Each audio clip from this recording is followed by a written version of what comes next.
Hello and welcome to DMI's web conversation, Brick by Brick, Brand Building Through Interactive Design. Today our special guest is Bill Horan, who is the Creative Director of Interactive Design at the Product Innovation Lab, Bresslergroup. My name is Pamela DeCesar. I'm a member of the Board of Directors of the DMI, and I'm very happy to host today's web conversation.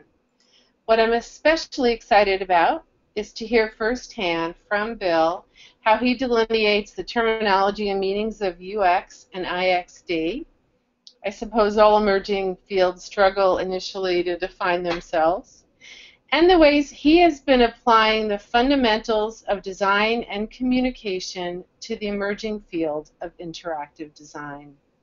Bill will talk today about brands and stories, how micro interactions make significant impacts, and how he sees the future of branding. Bill will close today's talk by sharing some very useful tips on designing branded interactions. And now I'd like to introduce Bill Horan. Bill Horan leads... Hi, I hope I said it right. Yep, you got it. Great. Bill Horan leads interactive design at the research-driven Product Innovation Lab Bresslergroup, where he is responsible for creating world-class software, mobile, and integrated touchscreen experiences for clients spanning financial and medical services and consumer products. At Bressler, Bill works in tandem with research, industrial design, and engineering disciplines, and often writes and presents ideas on many aspects of his multifaceted field, which include mobile app design, problem solving, and concept development. I suggest you check out Bill's great article on our 15 favorite branded interactions at Bresslergroup.com. Bill began his career in traditional graphic design, branding, and advertising, and he believes these disciplines have given him a uniquely holistic perspective on crafting user-centered product experiences that create emotional connections between consumers and brands. So welcome, Bill. It's so nice to have you join us today. All right, thank you. So I'm really happy we'll be able to talk about what I believe isn't only interesting, but sometimes misunderstood, and also critically important to how we solve complex problems. And I'd like to begin with an overarching question. It seems more than ever, brands are things we experience through all of our senses. Most notably, we often hold them in our hands through our phones. And we judge their performance not just by how clean a product makes our clothes or how efficient our ride is as we travel from point to point on the road, but how well a brand can anticipate our needs and become seamlessly integrated into our lives. We no longer reach for brands, we expect them to reach for us. Do you believe this is true, and if not, why? And if so, how does interactive design support this brand responsibility? Yeah, I believe that this is absolutely true. I think that our interactions with products and the brands behind them have become a lot more complex and a lot more integrated into every aspect of our lives, especially now that we have mobile devices that we carry around with us and wearables, and more we're constantly connected to these brands and these experiences. And it becomes more important that the experience that you have with a brand over time becomes solidified, and that every touch point and every interaction with that brand is creating some sort of positive emotional response. A genuine positive emotional response, rather than sort of in the past where brands would come out and push this message on you through advertising or visual design or things like this. It's more now that we're experiencing the brand, and the brand really has to deliver something of value that we can have a positive emotional response to over time. Mm-hmm. And that's really how people form a lasting relationship with a brand nowadays.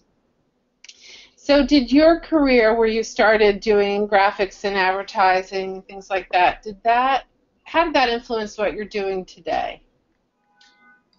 I think I see a lot now in interaction design, user experience design. Obviously, a lot of this field has sort of come from a research, from a scientific side, looking into usability. As the web grew more sophisticated, people really started to look at, how people are interacting with it. How can we help users understand what's going on, how to navigate to the information that they're looking for, how to navigate their way through various experiences. And this became almost a scientific sort of process where, you test with users, you go back, it would be iterative, and it becomes a very logical process where you're reducing friction and making interactions easy for people to navigate and understand.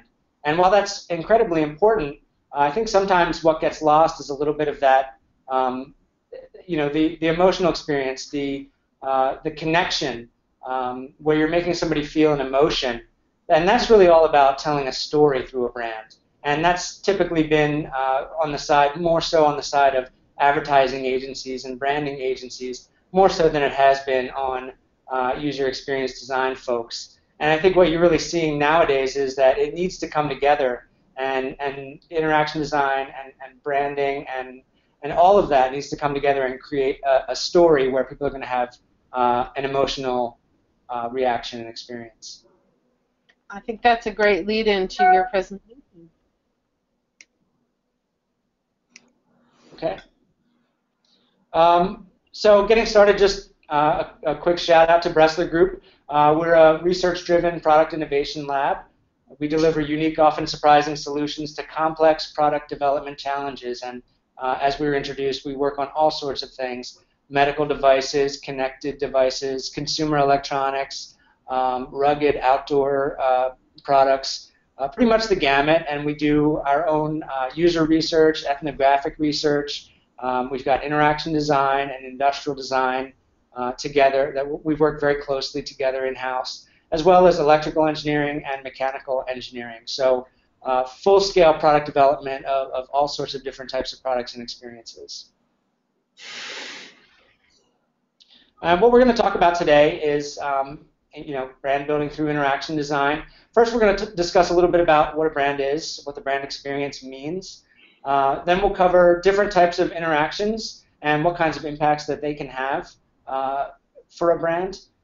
Next, we'll go through the moments of impact. These are basically points in the process where interactions can have a big impact on the brand relationship that a customer has. Then we'll talk a little bit about the future of branding and how things might evolve further from here. And finally, we'll get a little bit into some tips about how to effectively design branded interactions. Sounds great. So first, the brand experience. And the question is, what is a brand? It's sort of a nebulous idea, and people tend to have an idea in their mind of a fancy logo or some kind of visual design or something like that. But it's really a lot deeper than that, especially today. And just to frame this conversation that we're having today, we're going to talk about a brand as a story that we tell ourselves about the nature of our relationship with a product or service, based on our perception of the experiences that we have with it. So, what are the sum of all those experiences? And looking back, what is that story that we tell ourselves? That's really the essence of what a brand comes down to. So, what is a brand experience exactly? And that can pretty much be boiled down to interactions plus emotions. So every interaction that you have with a brand throughout any point in your relationship with them will bring about some type of an emotional response, whether that's a good emotional response or a bad or a neutral emotional response. That's basically the building blocks. And over time, all of these interactions that you have with the brand and the emotions that you feel as a result of them are going to culminate into an overall brand experience. And so I like to dive into Don Norman's 3 levels of cognitive and emotional processing to sort of break down how we have these emotional responses and how they kind of work together and what each one of them means. So there are 3 basic types. The first is a visceral response, and this is your immediate subconscious response to something can be very visual, tactile, and emotional. This is the response that we have when we see a really amazing car that we think is cool, or a really beautiful design, or something that really strikes a visceral chord with us. This is an immediate response that we have. Then next, you've got a behavioral type of emotional response, and this is more rational and procedural. So as we're going through using a product or service, we're basically, every time we have an action, we have an expectation of what that action should be. And this is sort of a feedback loop of evaluation as we go through our experience with something. Are these experiences meeting that criteria of the expectation or not?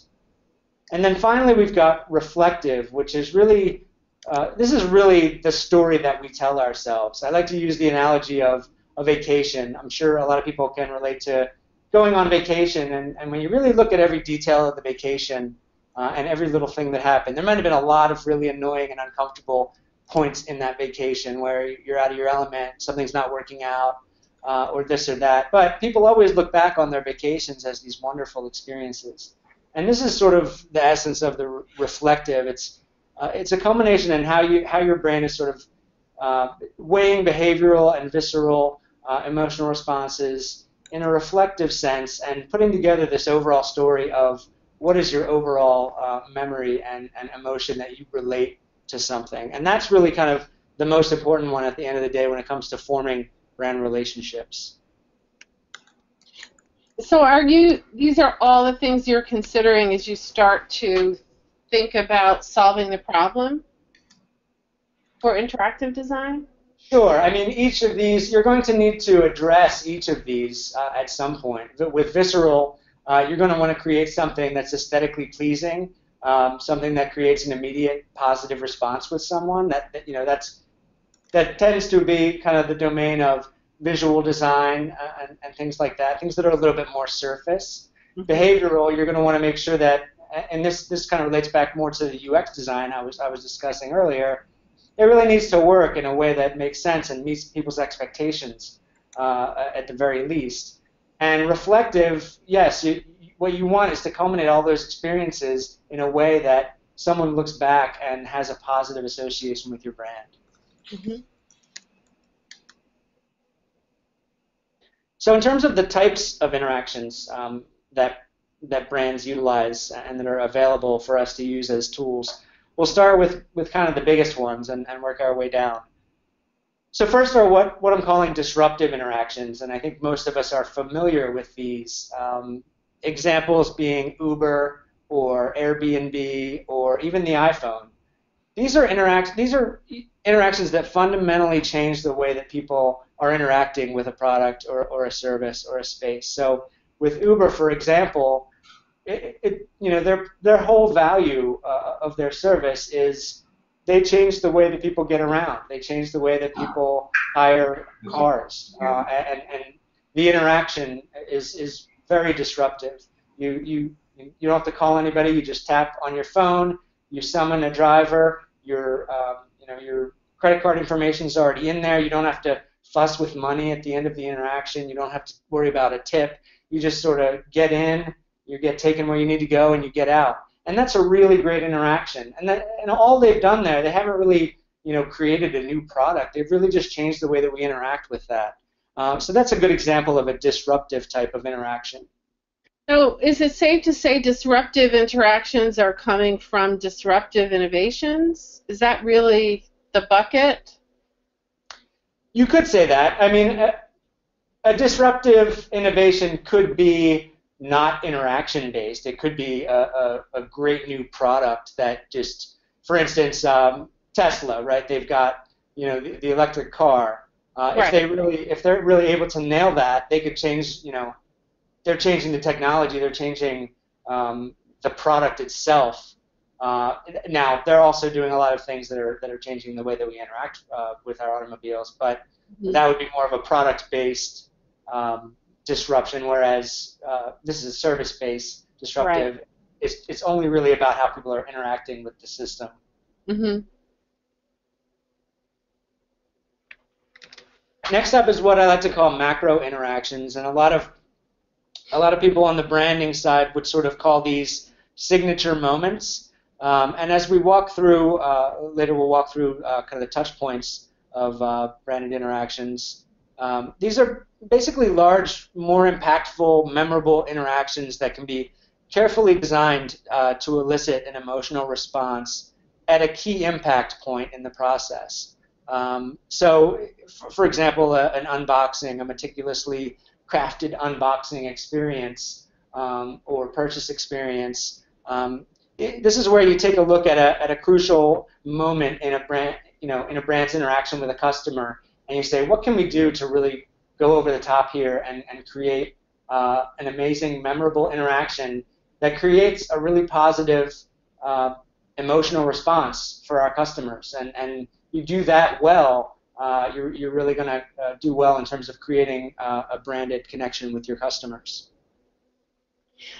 Are there macro interactions that take place at the point of sale that make a difference? So, for example, as someone who's providing service in a store, are those considered micro interactions? Someone who's providing service in a store? Yeah, so let's say you're at J. Crew and you're checking out and it's a bad experience or it's a great experience. Would those be considered micro interactions, or are those bigger? Well, I mean, I guess what the way that I'm framing them here is things which have been carefully designed. So it might have been a bad experience because you got somebody grumpy, on a particular day, and that's just a bad experience that you had. But in terms of crafting the overall experience, if you look at Apple, for example, and the Apple Store, they've really changed the purchase experience in store. It's not that your typical go grab stuff, head to the checkout counter, where somebody who's not very interested in their job checks you out and you're on your way. Instead, it's sort of this immersive Apple Store employees walking around, having conversations with you, checking you out right there with their magic scanner things that they carry around the store, Right. and just making that whole interaction easier and more optimized for their customers. I would consider that a macro interaction. Mm-hmm. Right. And then next we've got micro interactions, and these sort of more closely related to sort of visual branding elements. And the example you see here is the Shazam logo that kind of does this animation and listens to the music that you're trying to identify. And basically, these are repetitive, small moments of satisfaction that solidify the brand relationship over time. So it's nothing big or game-changing, but for a product or a service that you're interacting with over and over and over again, how can you create small little moments of satisfaction, from the tactile feel of a button to a pleasing little animation? There are all sorts of things throughout the products that we use every day that have been carefully designed that we might not even think about. And we call those micro interactions, and they're just going to be small little things that reinforce a positive association with the brand over time. Do you think that sound is playing a bigger role than it used to, sound and touch, since we're doing so many things on our screens? And we're listening to know that something is complete or some transaction is done? I don't know that sound is playing a bigger role, because I think that people are very sensitive to sound nowadays. I think maybe sound started to play a bigger role because people realized, hey, look at all these opportunities that we have to leverage sound. I remember just thinking the other day, the one, and this was a while back, but I opened up the CNN app on my iPhone, and I got a little, "This is CNN." This sound, this is kind of their trademark CNN soundbite that they decided to play on my iPhone, which I didn't like at all. I'm sitting in the middle of a crowded train or wherever I was, and I was like, "This is CNN." I don't need to announce to everyone that I'm looking at CNN. Right. So I think that you have to use sound carefully, and you have to really carefully consider the environment where people are going to be using it, because it can easily become overwhelming, and most people, don't like to use their sounds. A lot of people turn them off on their phones because Mhm. you don't want to deal with them. I don't know that it's getting bigger, but I think people are definitely thinking about it a lot more and thinking about ways to give ambient feedback in ways that are appropriate to the context of the situation. Right. I've just every once in a while you see the ad for the new Steve Jobs movie, and you first hear that sound on the white screen of a computer starting up, that dong, and Yep. it's so arresting when you see it on TV and you realize it's part of how they're advertising this movie, and it's just so great. I just think it's perfect. Yeah, that was actually, I think, the final chord from a Beatles song. Is I it forget which really? one it was. Some Beatles song is the final chord from the White Album, I think. And I remember that being a very deliberate, branded sound that they wanted to have for the Apple at that time. And yeah, that's really kind of an early example of kind of a branded micro interaction that many Wow. of us remember to this day. Wow. Amazing. I didn't know that. Well, there you go. You've learned something. Oh, I'm learning a lot. Let me, sure, absolutely, for sure. So next we'll talk about moments of impact. Basically, what are the key touch points throughout a branded experience where interaction can really make a big impact. And so we'll look at this funnel, starting with awareness, moving through the purchase experience into unboxing, into user onboarding or first-time use, and then into repeated use. So this is kind of the general funnel of someone with a new product branded experience. And hopefully what you're going to do is from there move that customer into brand loyalty. And what you see happening as you go through this funnel is not only does your user or your customer start to understand how to use your product, how do how your brand works, what it's all about, so that as they go through, they're learning a little bit each time, and what they've learned in the previous step is helping them in their next step. But also, hopefully, if you're doing a good job of your branded interactions, you're increasing the level of emotional attachment that someone is having to your brand, so that by the time they get to that repeated use scenario, they're primed and ready to become loyal and brand advocates. Bill, is it safe to say that as you go through these examples, that you're also talking about the types of interactions again, the disruptive macro and micro through that funnel? Absolutely, yeah. So I'll try to point that out as we go, kind of which ones seem to fall in which category. Excellent. So into the awareness. So obviously awareness, advertising, this has kind of historically been really where branding has played the biggest part for much of recent history. And it's still, of course, important. But I think one of the interesting things is as products become more complex and how we interact with products becomes more important than necessarily kind of how cool the product is or how much of a cultural significance we might want to apply to the brand, you start to see the interactions taking the forefront in a lot of awareness campaigns. And in this next slide, you'll see this video showing the latest iPhone 6 commercial and how their 3D touch interaction is really the heart of the advertising campaign. It's just showing someone the interaction, showing them how it can benefit them in the context of their lives. And you really see how important these things start to become. Here's another example from Google. This is a somewhat amusing Hall & Oates using Google Docs to collaborate and write a song. But you really see how this interaction is occurring, and this really becomes very important to the brand. And you see how spending a lot of time on creating these branded interactions is so crucial, and they will come back and benefit you when it's time to go and advertise your product. If you've done a really good job, you'll start to be able to leverage that in advertising and in the awareness stage.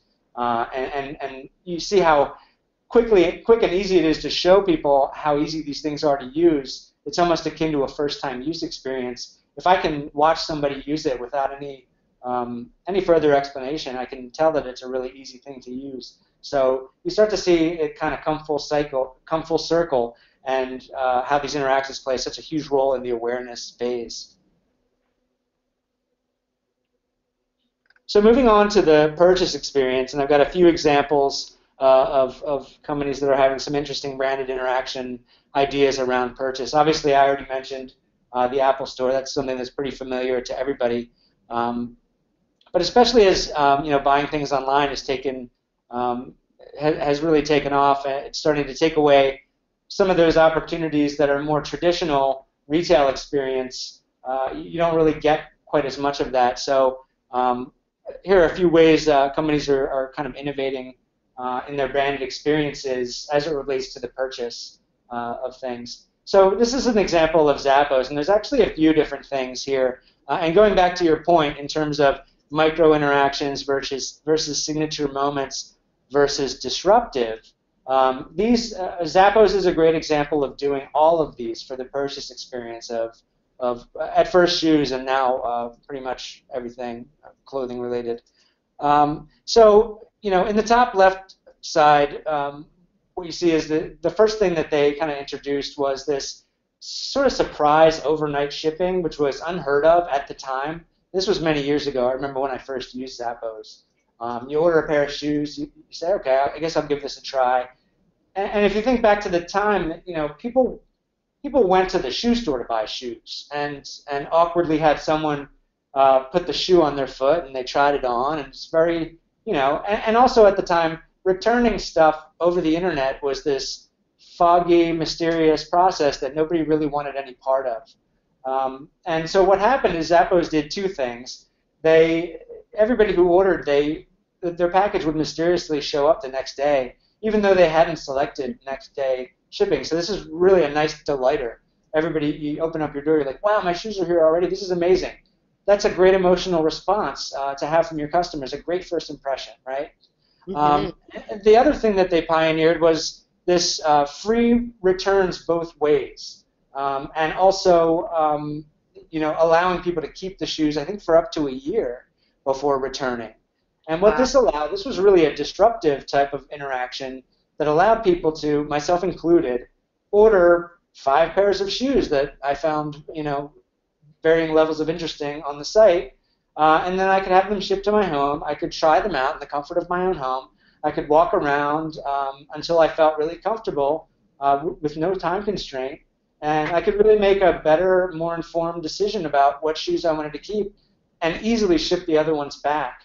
And it's really, so that's a good example of a disruptive interaction that really changed the way that we shop for shoes. And then in terms of micro interaction, I don't know how many of you have used the Zappos iPhone or iPad app, but they've really just got this kind of quirky and fun brand character that they like to bring to life in various ways. And one of the things that they do is when you add something to your cart, it starts raining cats.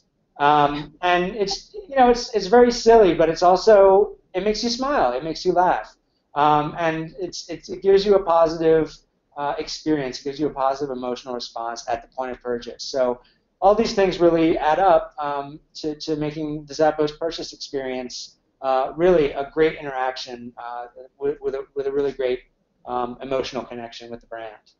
It's great. They're noticing what's on trend, right? People love cats. Side shoes. Yeah. Well, it's funny. The cats this interaction has been there for a while now, and I don't think cats are going anywhere either. It seems like cats were really hot for a while, and it seems like cats are still really hot. So I don't know. I guess they chose wisely. Yes. Here's another interesting example of an interaction at the point of purchase that Amazon is trying out right now. It's pretty new, so it kind of remains to be seen how well this is going to work or how well people will adopt it. But the Amazon Dash, Amazon has always been really all about this simple, integrated, one-stop, one-click kind of customer-centric ordering experience. You see it with their Amazon Prime and one-click ordering, and it's all about being really easy to order things, and it is very easy to order things. So Amazon Dash is basically this device. I think there are actually two devices. One of them is meant for scanning things in or saying things and having it quickly order things to your house that way, as you see on the right-hand side. On the left-hand side are these little branded buttons that you can place at various points in your house near where you would have, say, the product. Let's say in the cabinet where you keep your paper towels or whatever it might be. You stick an Amazon Dash there on the side of the cabinet. So next time you open the paper towel cabinet and you're out of paper towels, you just quickly hit the Amazon Dash button, and it's going to automatically order you another thing of paper towels. So this is like a really interesting, disruptive type of interaction. Now, I don't know if it's actually going to work out or people are going to widely adopt this, but it's really interesting how we've kind of taken the shopping experience from a physical world purely into a digital world, and now we see it starting to trickle back into our physical world again. And this is an interesting interaction during the purchase phase of the experience. It's like they took this, was it the Staples Easy button? Yeah. Made it work. Be something. Connect to something. I wouldn't be surprised if it was that was the inspiration there. Could be. It's interesting. So next up we have unboxing, and obviously anytime you purchase a product, there's an unboxing experience, but especially when things are purchased online and there's less chance for kind of that personal in-store interaction, it becomes even more important to have kind of an emotional experience when you get your product. Obviously, you order something online, you're excited to get it, and so this is an opportunity for a brand to either let you down or kind of over-deliver and really play off of that expectation. So companies that are understanding how crucial that first impression is, that first moment when you get something, they really want to go out of their way to create an unboxing experience that's going to be delightful for the customer, that's going to make them happy, that's going to provide that emotional response that we're looking for. And this is going to segue into the next topic, which is first-time use and onboarding. But a lot of times, especially as products are getting more complex, they're also getting more difficult to understand how to use. And so, we really want products to be easy to use in the first place, but sometimes there's only so much you can do, and something's going to be a little complicated. And so what you need to do is create an onboarding experience that helps you understand how to use the product for the first time in an easy and pleasant way, because oftentimes you use something for the first time, and it's frustrating because you don't know how to use it. You don't know how to set it up. You're having a problem, reading the instructions, etc. And that's a bad emotion. You don't want people to have that first experience with your product. So unboxing also provides an opportunity to layer and sequence information in a way that helps people digest and comprehend better and do things in their proper order. That segues right into a successful first-time use or user onboarding. So moving right into onboarding, this is something that really has come about a lot more since digital has become more commonplace, and mobile apps and things. People downloading apps every day that do all kinds of various things with novel gestures and other types of things that people might not be used to. So it's typical to have some sort of step-through onboarding experience where you explain a little bit about what is this app for, what is this product for, how do you use it, maybe walk them through some sort of setup process.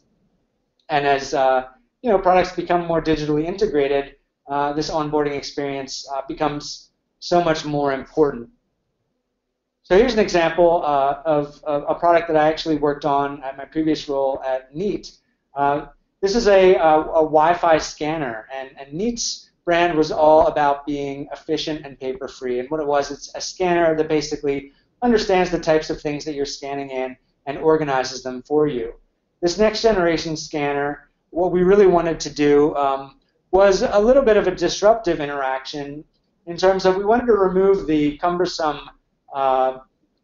connect to a computer process of scanning. So typically you would have to scan something in, you'd have to open up some kind of software on your computer, you'd have to deal with the settings on there, then you'd have to decide where you're going to save it, and it was just a little bit of a hassle. So what we wanted to do was create a Wi-Fi scanner where people could scan directly to cloud destinations like Dropbox or Evernote or things like that, and have all of the interaction be focused on a small screen in the middle of the device. And that would allow, first of all, you could place the scanner anywhere. Whenever you were ready to scan something, you didn't have to fire up your computer and get into a whole thing where you're sitting down. And so that was the whole idea behind this.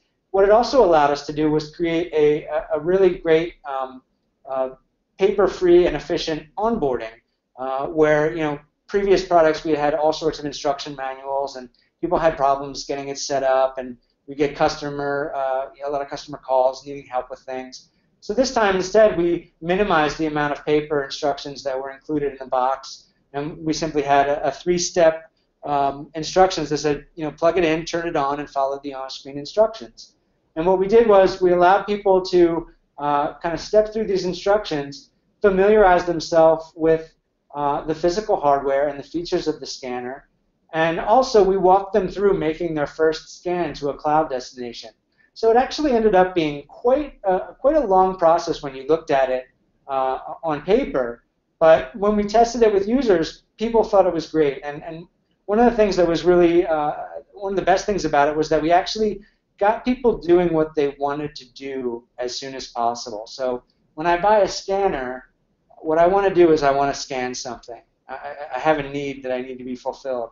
And so we want to shorten the time between you pull it out of the box and you're scanning your first thing. So that's why we baked scanning your first item into this onboarding process, because not only is it better to show someone versus tell someone how to do something, we're also allowing them to have a small victory very quickly while they're setting the scanner up. So onboarding, another really great way to create a brand connection right off the bat that's going to help you over time develop that loyalty.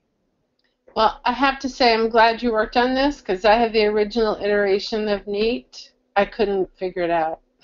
Yeah, there you go. I couldn't. I'm glad you solved it now, and I wonder if this would work on my older version because it's sitting in the box. Well, we can talk later about that. It looks like you figured it out, which is great. So yes, thank you. So next up, we've got repeated use.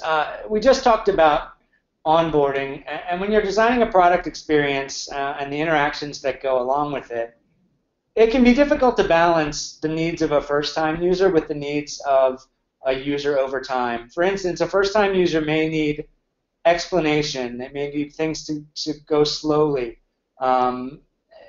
Whereas someone who knows how to use something, if you were to have this slow process and all this explanation all the time, that gets annoying. Once you've reached a certain level of proficiency with the system, you really want to be able to quickly do the things that you need to do.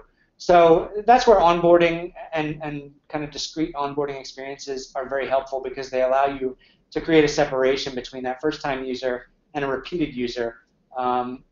So you really want to understand what that difference is, because repeated use is very different from first-time use. So Nest is a good example of kind of an interaction that really works well over time in the repeated use scenario. And I almost call it kind of branded non-interaction. And the whole thing about Nest, it's not about creating a new way to interact with your thermostat. It's more about creating a way to not interact with your thermostat, because nobody really wants to interact with their thermostat. But at the same time, you're still creating some of these small, delightful interactions and adaptabilities that people really enjoy and help create a strong branded connection with the device. Obviously, I think the first most obvious thing is the big jog wheel interaction that is kind of reminiscent of those old school thermostats, but really done nicely, and people love, myself included, just love using that. It's just a nice little interaction every time you turn that wheel, you think, yeah, Nest, this is right. And they also carry it through to their mobile application.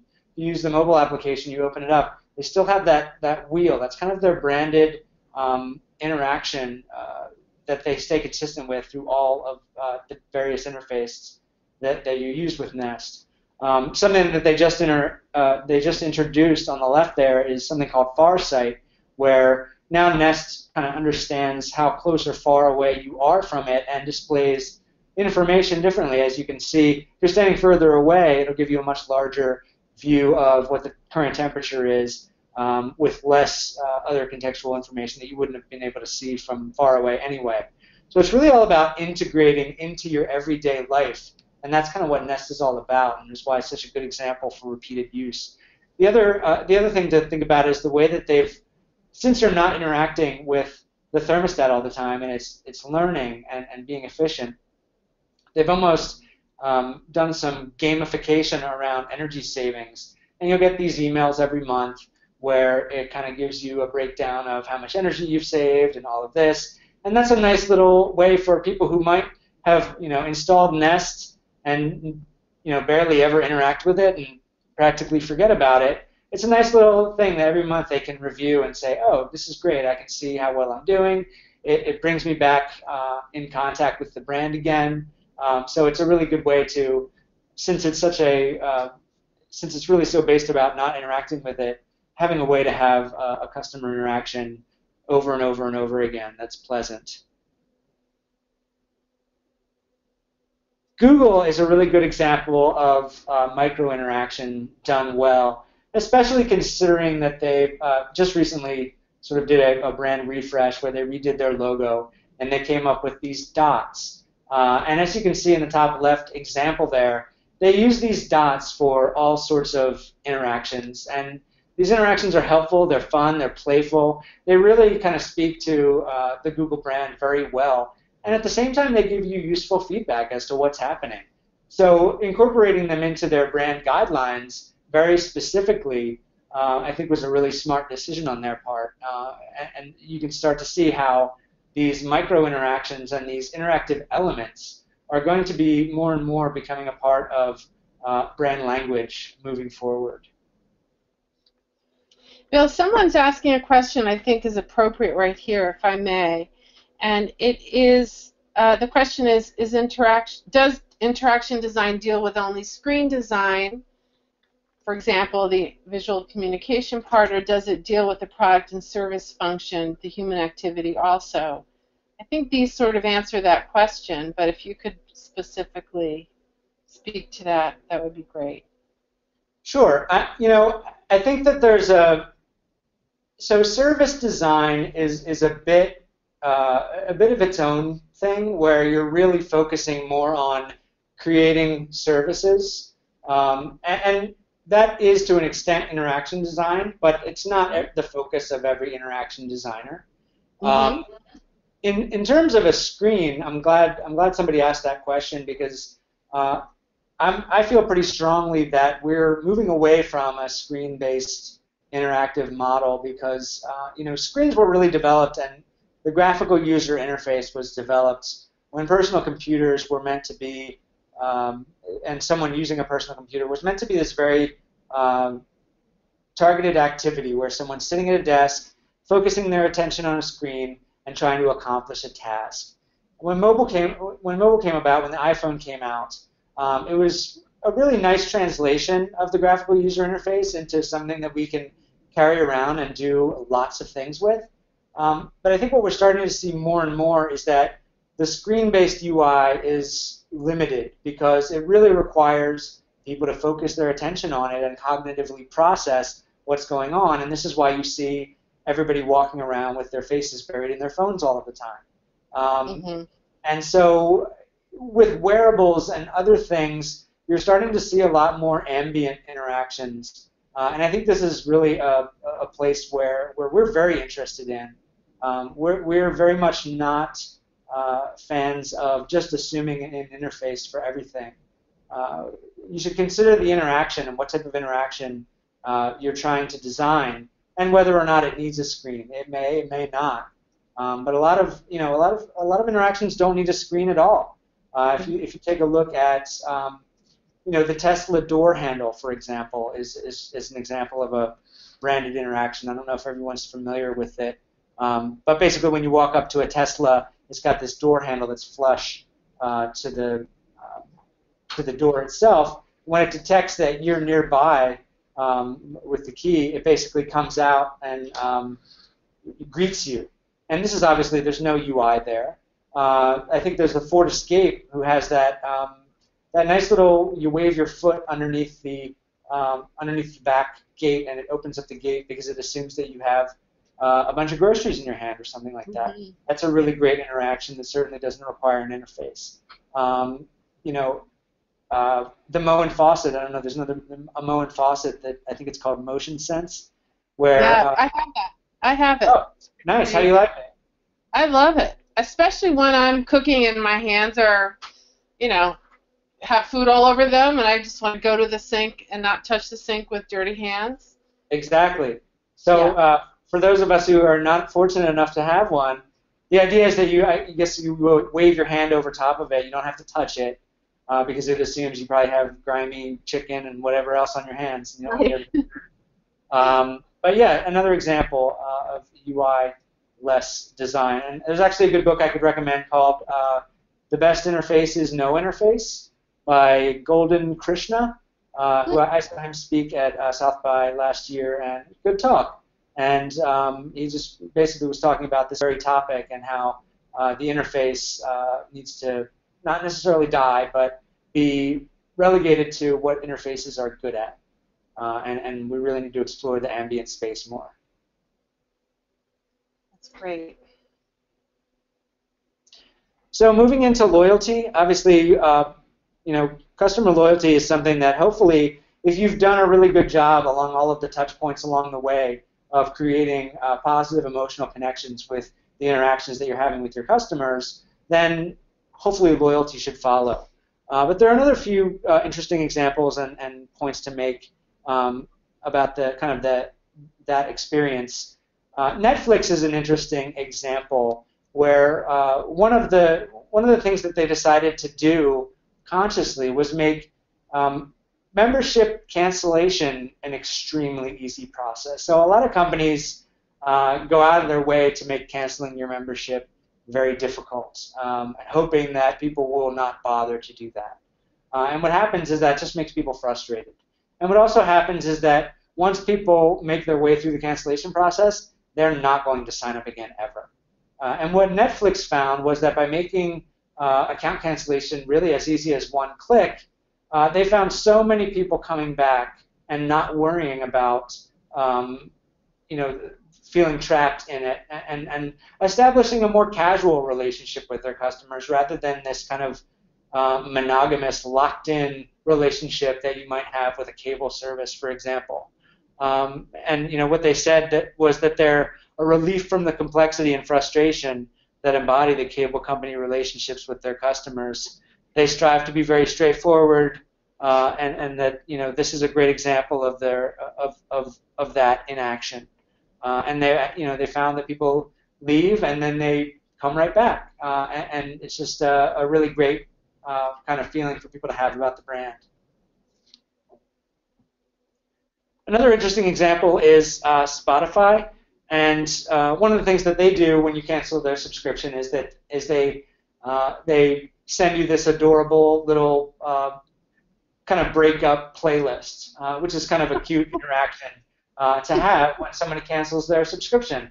Again, it's any point of the even a cancellation point is an opportunity to have a positive emotional response from your customer, even if they're canceling, because like we just saw on Netflix, people may come back, and so this is kind of an interesting little interaction.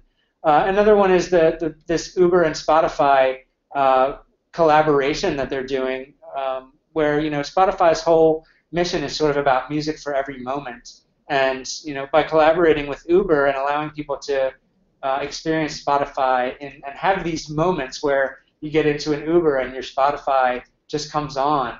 Like, that's really cool. That's a great experience that someone can have, and walk away from that thinking, wow, Spotify really does allow me to listen to my music in every moment, and they really are kind of anticipating my needs. And so walking away from that with a positive experience. And then just a few other kind of related thoughts around loyalty. Obviously, customer service is becoming very crucial when it comes to loyalty over time. You're starting to see, like I talked about with Zappos, having these very generous return policies. I think it's LL Bean that allows this, just basically 100% satisfaction guaranteed. If you're not satisfied, you can totally return it for just about any reason. So these things really inspire confidence, and having a good customer service experience, especially because when you have those experiences, you're primed to feel bad. You're primed to have a negative emotion because you're probably frustrated in some way. And so companies understand that, and you really need to start going out and getting ahead of that and creating a much better, turning that emotion from a negative into a positive. Another thing, sorry, go ahead. I know we want to get into the future of branding, but there are some questions that are coming about how you're capturing these feelings, this feeling of a consumption activity. What kinds of methods are you able to utilize in your process to get to these insights that would generate something like a breakup soundtrack? I mean, typically what you would do is create what's called a customer journey map. And this is basically where you're going to take a look at your overall customer journey and map out every single touch point that you have with your customers. And for many companies, that's a lot more complicated than the kind of simple funnel that I just walked you through. There could be, depending on the complexity, all sorts of different touch points. And then it's really about prioritizing which one of those touch points. You may have some data as a company in terms of where are people having good experiences along the journey, and where are people having bad experiences along the journey. So then you might prioritize and say, well, here are the key points in the journey where we want to improve the experience, and how can we do that? And the first step in that process would probably be, okay, we've realized that this point is a bad experience. Let's go out, let's do a little research, let's understand why people are having a bad experience. So once you understand that, you can basically go in and ideate around, okay, how can we make this a better experience? And that becomes more of a creative process, and sort of empathizing with the problems that people are having, and coming up with creative ideas to try to solve those problems, or even better, make it something more delightful. Does that answer the question? I think so, yeah. I think so. Thank you. One final thing I just wanted to say in this loyalty section here is the ability for products to update themselves now has become very important, and can be, obviously you want, to create a good relationship, customers want to feel that they're heard. And this happens a lot in software, and it's starting to happen more and more in hardware-based products that have a software component. The ability to push out firmware updates or software updates that address customer feedback, that address points of dissatisfaction, where you're listening to your customer, you're iterating, and you're continuously improving your product. This is a really great way to create brand loyalty. Having people feel heard and having your product kind of respond accordingly can be a really powerful driver of your loyalty as well. So into the future, this is a pretty simple section, but I think this is really more about, I think more and more what's going to happen in the future is that people are going to think less in terms of products and more in terms of experience, where the experience really is the product. And this kind of is in line with a lot of the things that we've been talking about, because really what you're trying to do is create good experiences that have good emotions associated with them. So it's really becoming more and more important. And I think a really good example of that's happening right now is with Disney and with their Magic Band. So Disney created this magic band that basically has an RFID chip in it that allows people to walk around the park and have all sorts of quote-unquote magical things happen.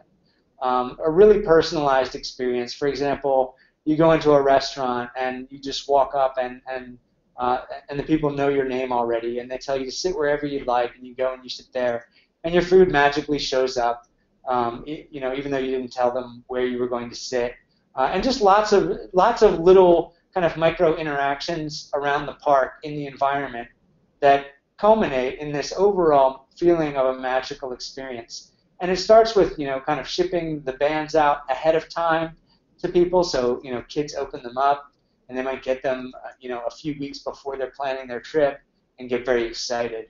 And they're just creating all of these magical, happy moments all around this product and all around this experience. And it's really an interesting way of just creating a customized experience that feels magical, which ties directly back into Disney's branding. And I think they've done a really great job with that. I wish I had one for my life. Yeah, exactly. Well, we probably will soon enough. Yes, I guess so. So I know we're running short on time a little bit, but I just wanted to go through some quick tips for designing branded interactions. First and most importantly, building a strong foundation by understanding your brand.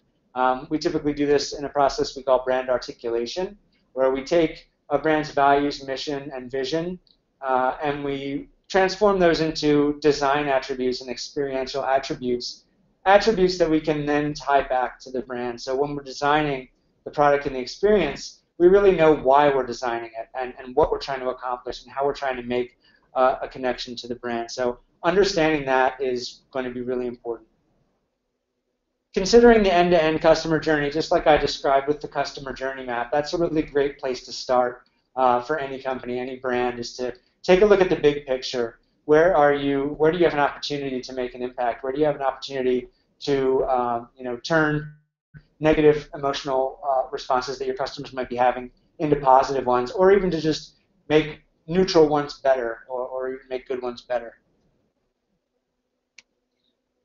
Design for emotion. This is really important. You really want people to have, not just an easy experience, but a delightful experience, something that's going to spark a positive emotional response. You can see how doing that over time really creates a brand connection.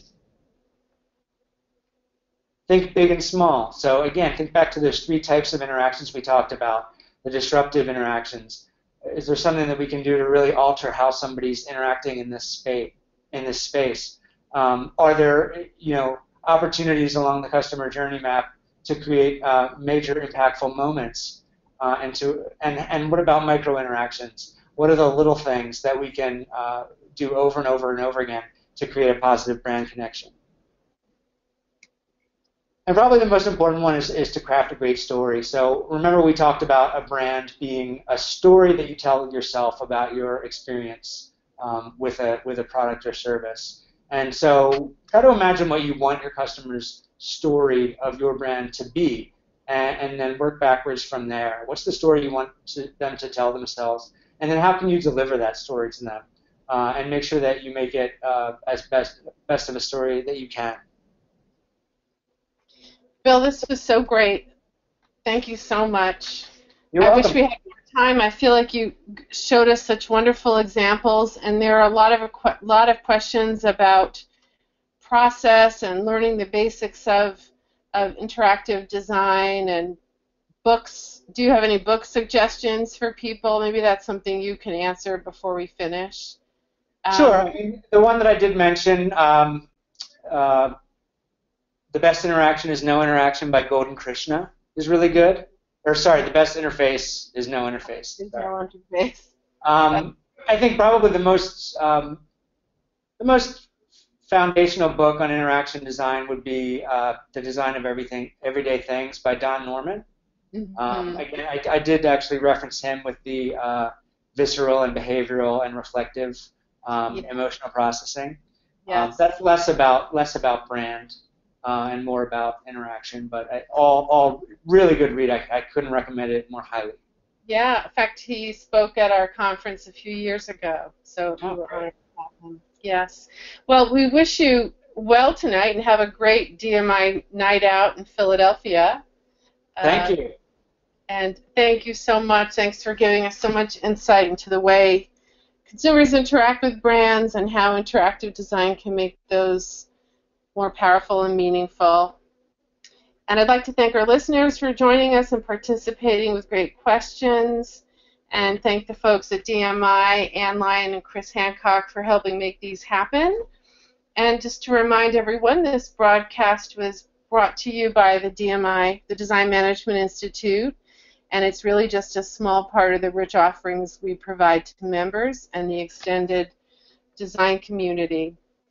You can look for our upcoming webcasts and for archives of recent conversations, including this one, at dmi.org/webconversation. So you can listen again or look at slides in your own pace. So please consider expanding your role in design by becoming a member of DMI, and there are thousands of reasons to do so. So until next time, thank you again, Bill, and bye-bye.